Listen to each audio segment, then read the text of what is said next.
வணக்கம். நான் என் பேர் கணேஷ் பேசுகிறேன்.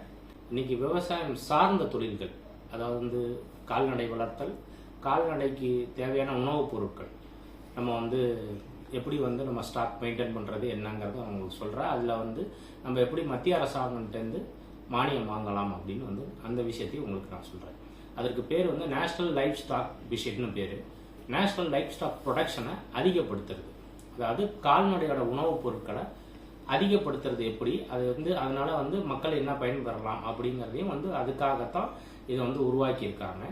இந்த உருவாக்குறதுல பார்த்தீங்கன்னா யார் யார் செய்யலாம் அப்படின்னு கணக்கு வரமுறைகள் இருக்குது. இதை முதல்ல யார் யார் செய்யலான்னு சொல்கிறேன், அப்புறம் சப்சிடி எவ்வளோ வாங்கலான்னு சொல்கிறேன், அதை எப்படி அப்ளை பண்ணலாம் அப்படிங்கிற அந்த 3 விஷயத்தையும் நான் உங்களுக்கு சொல்லிடுறேன். முதல்ல அதுக்கு தேவை நிலம் வேணும். அது சொந்தமாக இருக்கிற நிலம் இருக்கணும், இல்லைனா அவங்க லீஸ்க்கு எடுத்துருக்கணும், இல்லைனா அதே நபர்கள் வாடகைக்கு எடுக்கணும். இந்த 3 லெவலில் யார் இருக்காங்களோ அவங்களுக்கு இது நம்ம மானியத்தை மத்திய அரசு கேட்டு வாங்கலாம். இதை தவிர சுய தொழில் புரியவங்க சுய உதவி குழு பண்ணலாம். அப்புறம் ஃபார்மர் ப்ரொடக்ஷன் ஆர்கனைசேஷன் இருக்குது, அதாவது FPOன்னு சொல்லுவாங்க, அவங்களும் இதை செய்யலாம். இது முதல்ல தெளிவாக உங்களுக்கு சொல்லிடுறேன். இது மத்திய அரசுக்கு வாங்குற கடன் கிடையாது, மானியம் தான். இந்த மானியத்தை தான் நம்ம எப்படி வாங்குறதுன்னு சொல்கிறோம். இந்த மானியம் 50%, அதாவது நீங்கள் 1 கோடி ரூபாய்க்கு நம்ம செய்கிறோம் அப்படின்னா 50 லட்சம் ரூபா மானியமாகவே தருவாங்க. நீங்கள் நம்ம மானியங்கிறது திருப்பி செலுத்த வேண்டாம், கடன்னா நம்ம திருப்பி செலுத்தணும். இதுதான் அதுக்கு உள்ள வித்தியாசம். அதை அந்த மானியத்தையே அவங்க 2ஆக பிரித்து, இப்போ ஒரு 50 லட்ச ரூபா இருக்குது, நீங்கள் 25 லட்ச ரூபா உங்களுக்கு மானியம் தராங்கன்னா அதை 2ஆக பிரித்து 2 இன்ஸ்டால்மெண்ட்டாக பிரித்து உங்களுக்கு அதை தராங்க. ஸோ அதனால் அதை எப்படி அப்ளை பண்ணலாம், எப்படி வாங்கலாங்கிற விஷயத்தையும் நான் உங்களுக்கு சொல்கிறேன். முதல்ல அதை நம்ம ஆஃப்லைன், அதாவது நேர்முகமாக எப்படி போய் பண்ணலாம் அப்படிங்கிறது ஆத்தரைஸ் அக்ரிகல்ச்சர் சென்டர் சர்வீஸ்னு இருக்குது. அவங்கள்ட்ட போய் நான் இந்த மாதிரி கால்நடை உற்பத்தி பண்ண போகிறேன், இல்லை கால்நடைக்கு உண்டான பொருள், அதாவது சாப்பிட்ற பொருளை நாங்கள் தயாரிக்க போகிறோம் அப்படிங்கிற ஒரு விஷயத்த அவங்கள்ட்ட சொல்லணும். அதை நேரடியாக நம்ம போய் சொல்லலாம். அதுக்கு உண்டான அப்ளிகேஷன் கொடுப்பாங்க, என்னென்ன செய்யணுங்கிற விஷயத்த சொல்லுவாங்க. அது என்னென்ன செய்வாங்கன்னு நானும் சொல்கிறேன். அதுக்கப்புறம் ஆன்லைனில் இருக்குது, அது நேஷ்னல் லைஃப் ஸ்டாக் மிஷின் அப்படின்னு சொல்லுவாங்க. இதை நம்ம நேரடியாக ஆன்லைனில் நம்ம பஞ்சாயத்தில் இருப்பாங்க, ஆன்லைன் இது வச்சுருவாங்க, இல்லை சர்வீஸ் சென்டரில் இருக்கும், அவங்கள்ட்டையும் நம்ம போய் நேரடியாக கேட்டு நம்ம இதை அப்ளை பண்ணலாம். அதுக்கும் தகுதிகள் என்னன்னு கேட்டிங்கன்னா, நிலம் வச்சுருக்கணும் மெயின் தகுதி. அந்த நிலத்துக்கு உண்டான ஆவணங்கள் இருக்கணும். என்னோட சொந்த இடம்னா அது சொந்த இடத்துக்கு உண்டான ஆவணங்கள், என்னோட ஐடி ப்ரூஃபில் ஏதாவது கொடுக்கணும்.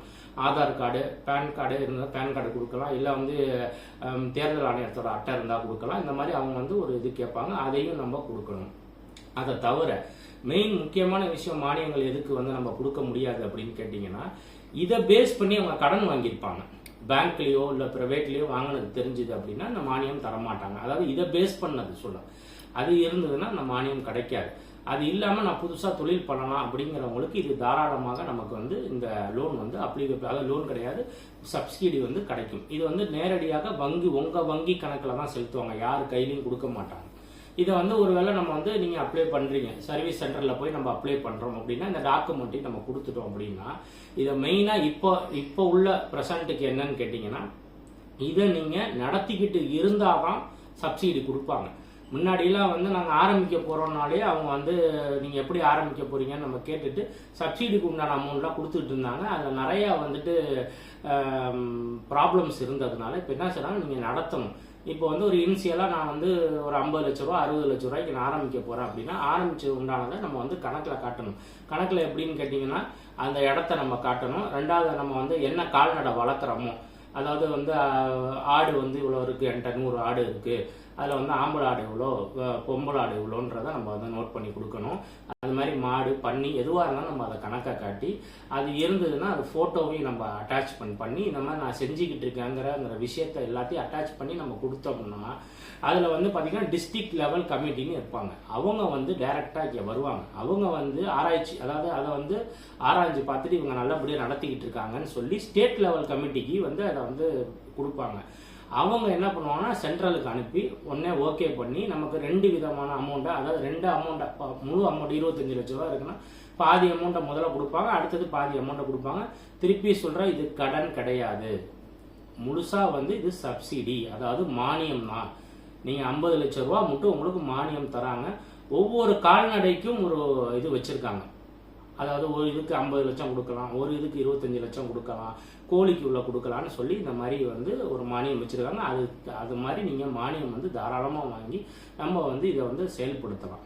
இதுக்கு நமக்கு தேவையான டீட்டெயில்ஸும் நான் உங்களுக்கு சொல்லியிருக்கேன். அது மாதிரி நீங்கள் போனீங்கன்னா புதுசாக தொழில் பண்ணுறவங்க சரி இதை வந்து நான் வந்து கால்நடை நடத்தலை, கால்நடைக்கு தேவையான உணவுகளை நான் வந்து தயார் பண்ணுறேன் அப்படிங்கிறத வந்து சொல்கிறாங்க. அதான் லைஃப் ஸ்டாக் ப்ரொடக்ஷன்னு பேர்.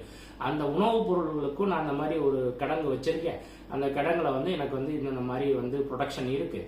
அதுக்கு தகுந்த மாதிரி நீங்கள் சப்சிடி கொடுங்கன்னா இதே மாதிரி அப்ளிகேஷன் நீங்கள் ஃபில் பண்ணி அவங்கள்ட்ட நீங்கள் காட்டினீங்கன்னா அவங்க வந்து அதுக்கு தேவையான எல்லாமே செஞ்சு கொடுப்பாங்க. மத்திய அரசுலேருந்து நேரடியாக தான், யாருக்கும் வந்து இவங்கள்ட்ட நான் மத்திய அரசு கொடுத்து மாநில அரசுலேருந்து உங்களுக்கு வரதில்லை, உங்கள் அக்கௌண்ட்டுக்கு தான் வரும். யார் மூலியமாக கொடுத்தாலும் உங்கள் அக்கௌண்ட்டை தவிர வேறு யாருக்கும் வராது.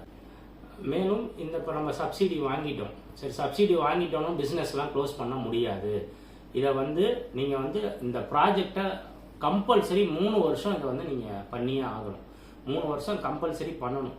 கம்பல்சரி பண்ண முடியலன்னு இதில் வந்தது அப்படின்னா, என்னால் நடத்த முடியல வந்தீங்கன்னா இந்த சப்சிடியை நீங்கள் திருப்பி கொடுக்குற மாதிரி தான் இருக்கும். அதனால் ஒவ்வொருத்தரும் இதை வந்து நீங்கள் பயன்படுத்திட்டு மக்களாகிய நீங்கள் பயன்படுத்துங்கிறதுக்காக ஒவ்வொரு இதுவும் நான் வந்து உங்களுக்கு நேரடியாக நாங்கள் வந்து அந்த விஷயத்த சொல்கிறோம். அந்த நேரடி விஷயத்தை நான் உங்களுக்கு சொல்லும் போது இது மாதிரி நீங்களும் ஃபாலோ பண்ணி பயன்பெறணும்னு கேட்டுக்கொண்டீங்க. நன்றி, வணக்கம்.